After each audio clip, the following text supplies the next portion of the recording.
Today, I'll show you how to add a professional text reveal animation that looks super smooth and polished.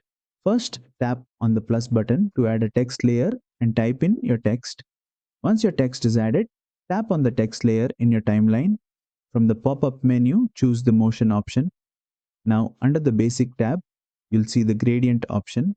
Select smooth reveal and you'll notice your text now has a clean reveal animation.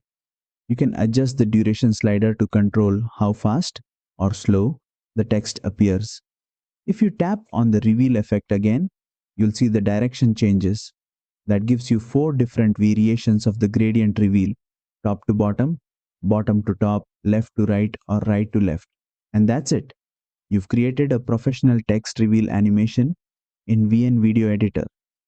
Play around with the settings to match the style of your video. If you found this tutorial useful, don't forget to like, share, and subscribe for more quick VN editing tips.